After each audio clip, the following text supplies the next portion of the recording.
Halo, Assalamualaikum. Assalamualaikum. Waalaikumsalam warahmatullahi wabarakatuh. Baik, dengan siapa di mana? Waalaikumsalam warahmatullahi wabarakatuh. Ya, Waalaikumsalam. Dengan siapa di mana? Dengan dengan Mang Daud di dengan Mang Daud di Kuningan. Masya Baik, dengan sahabat Mang Daud di Kuningan ya. Baik, kita bersolat terlebih dahulu. Allahumma sholli ala sayyidina Muhammad. Allah. Allahumma sholli wa sallim barik alaihi wa ala alihi washabihi. Baik, silakan langsung bertanya kepada Buya. Volume radio mungkin bisa dikecilkan supaya nanti suaranya lebih bagus untuk ditangkap. Eh, Baik. Apa namanya, keluar dari tema nih. Baik, silakan. Maaf banget ini, maaf banget. Buya, kalau masalah EPI mungkin cara dakwahnya ada yang setuju dan tidak. Kemudian begitu juga dengan organisasi-organisasi yang lain punya ijtihad, titik tekan dakwahnya, ciri khasnya di mana. Ada yang seperti jemaah tabligh gitu, mengutamakan berjemaah di masjid gitu, dan lain sebagainya gitu. Kemudian maaf banget, kalau masalah kesalahan Habibana Rizik Syihab seperti ini itu saya kurang tahu betul, tapi menyikapi ini, sikap berlebihannya pemerintah terhadap aksi-aksi yang dilakukan oleh Habib Rizik Syihab, maksudnya gimana kekompakan ulama yang lain dengan umat yang lain, maksudnya sikap apa yang harus diambil menyikapi berlebihannya pemerintah. Dan maksudnya kan kemarin sampai ada korban tuh, 6 orang yang meninggal. Itu apa yang harus kami lakukan terhadap apa yang dilakukan oleh tanda kutip ya pemerintah gitu. Ya makasih, gitu aja. Maaf banget nih, mungkin keluar dari sana. Baik. Jazakallah Buya, Masya doakan Allah. saya. Amin, Ya, amin. Assalamualaikum Assalamualaikum. warahmatullahi wabarakatuh. Warahmatullahi wabarakatuh. Kita belajar memandang nilai positif. Ada banyak organisasi di negeri ini, FPI, ada yang lain-lainnya. Maka biasakan kita memandang nilai positifnya terlebih dahulu. Karena apa? Nilai positif itu yang akan membawa kemaslahatan. Kalau ada sebuah perjuangan ternyata ada negatifnya, itu pun tidak perlu kita hantam di hadapan umat misalnya, yang menjadikan orang lari daripada kebaikan yang akan dibawanya. Ini adalah bijak seharusnya. Artinya kalau ada sesuatu, sebuah kelompok apa saja, kalau ada negatifnya, mungkin dari kalangan, kalau mungkin kelompok tertentu, ormas tertentu, apalagi ormas itu dekat dengan kita misalnya, ada kesalahan, ya mungkin dari ulama-ulama datang assalamualaikum menjelaskan agar itu, seperti itu caranya, bukan menghantam di media. Hari ini akan kebaca betul oleh orang di luar Islam itu berantem, diadu domba, karena semuanya biasa mengkritisi tidak pakai adab dan aturan. Jadi semuanya pokoknya kalau cocok dengan cara saya langsung dihantam, cocok saya. Ini adalah kelemahan kita dalam berdakwah. Imam Syafi'i radhiyallahu taala, Imam Ahmad bin Hambal itu suatu ketika melihat muridnya itu sudah jadi ustadz, jadi syekh itulah. Kemudian rupanya waktu itu ngajar muridnya kepanasan, dia kena, gurunya nggak kenapa panas itu. Imam Ahmad tuh mengingatkan saja, nunggu pagi-pagi ke rumahnya supaya nggak ketahuan sama orang. Setelah itu dibisiki, mohon maaf, ada orang nggak di sini? Kenapa? Saya mau berbicara sesuatu. Bicara apa? Baru diingatkan. Urusan begitu. Jadi adabnya nginget. Sekarang Masya Allah, antaman-antaman Habib ini begini, Ustadz ini begini. Kenapa kok cara kita antam-antaman? Semuanya merasa punya lebih merendahkan akhirnya pada akhirnya. Baik, seperti itu kaidahnya. Pandang positif. Kalau ada negatifnya, yuk kita berusaha untuk meluruskan, karena itu sama-sama perjuangan satu.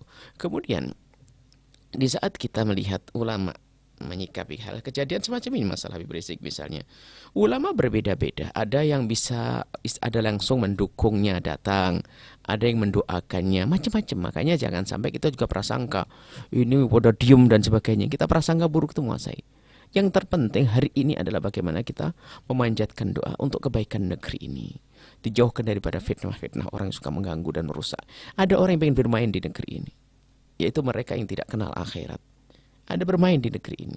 Dan jangan sampai kita jadi korban di dalamnya. Jangan kita kemakan, kebawa kepada arus yang semacam ini.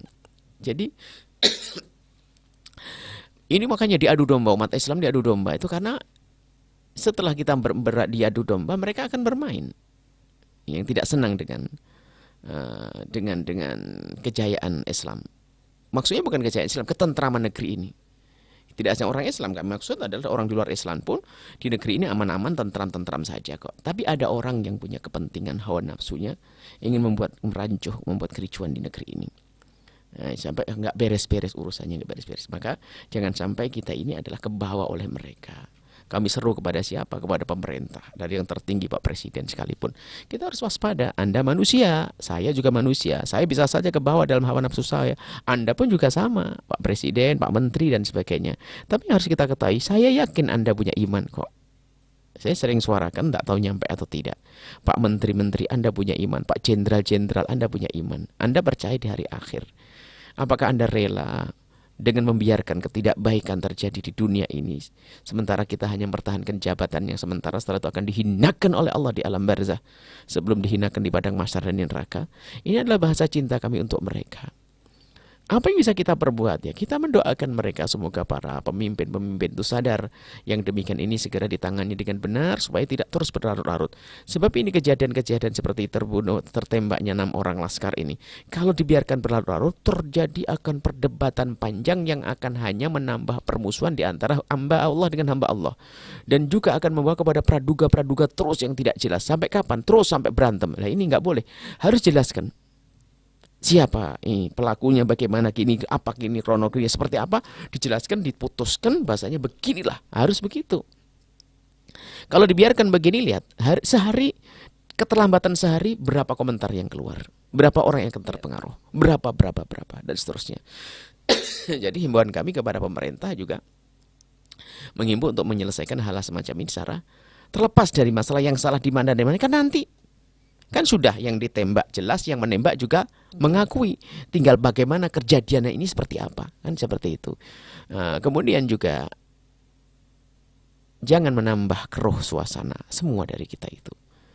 Jadi mari kita komentar yang baik ya. Mungkin Anda punya keyakinan tentang kejadian ini. Maka dengan keyakinan Anda pun bukan berarti Anda harus membuat kericuhan lagi di balik ini semuanya. Maka tetap kita harus dengan penuh kebijakan menangani semuanya, semangat, serius, bijak, demi apa? Demi ketentraman bangsa ini, negeri ini. Sekarang Masya Allah luar biasa kami kisah Allah. Apalagi kita menemukan Masya Allah channel-channel YouTube yang memang hidupnya mengadu domba ajib. Ini makan, termasuk ini kami himbau kepada para pemerintah, aparat keamanan dan sebagainya. Hendaknya diciduk itu apa namanya channel fitnah, channel yang kerjaannya hanya memberitakan tentang ini. Dari kelompok ini berantem terus ini. Memang ada setan, namanya setan viral itu untuk mendapatkan uang di balik YouTube-nya. Ini yang menjadi masalah juga. Kadang memotong omongan juga Bu ya. Mengadu domba. Jadi kita perlu kerjasama. Nah, apa yang hendaknya kita lakukan? Pertama berdoa. Jangan sampai pandai berteriak tapi Anda tidak pernah mencoba. Tadi malam Anda bangun atau tidak? Pertanyaan ini, ngadu kepada Allah atau tidak untuk kemenangan, kejayaan, untuk ketentraman negeri ini. Ya ini kita perlu serius. Kita bukan action biar terlihat di media di esok hari. Bukan. Akan tapi kita perlu ngadu kepada Allah dengan serius. Apa yang terjadi kepada umat yang ada di negeri ini, kaum muslim negeri ini, khususnya kepada tokoh-tokoh kita misalnya, yang selama ini berjuang dan sebagainya, ulama-ulama dan sebagainya. Kita doa memohon kepada Allah, itu yang terpenting. Setelah itu kemudian ya upaya-upaya yang bisa kita lakukan tentunya mulai prosedur-prosedur yang diperkenankan oleh undang-undang negara. Dan kami himbau kepada pemerintah, ingat bahwasanya hidup Anda sesaat. Hidup Anda sesaat. Kalau Anda tidak serius dalam mengurusi ini, maka Anda akan menemukan kehinaan di dunia sebelum di akhirat. Kami sampaikan beberapa waktu yang lalu, jika ada orang yang tidak pernah gentar mendapatkan gertakan, teguran maka biarkan kita semua akan mohon kepada Allah.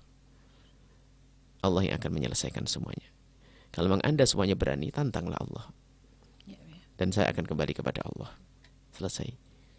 Akan selesai. Dan yakinlah, percaya Anda, semakin Anda banyak mengadu kepada Allah, akan selesai urusannya ini. Hak akan tampak, batil akan tampak, dan akan selesai. Permasalahan kita adalah kita kurang ngadu kepada Allah Subhanahu wa taala. Kita khawatir banyak action saja. Biarpun banyak kejahatan kayak apapun, kalau kita ingin menyelesaikannya hanya dengan action zahir saja, maka susah kita untuk menuai hasilnya. Allah dan Allah dan Allah. Itu saja bisa kami sampaikan. Dan ingat, jangan menambah keruh. Biasakan berkomentar yang baik.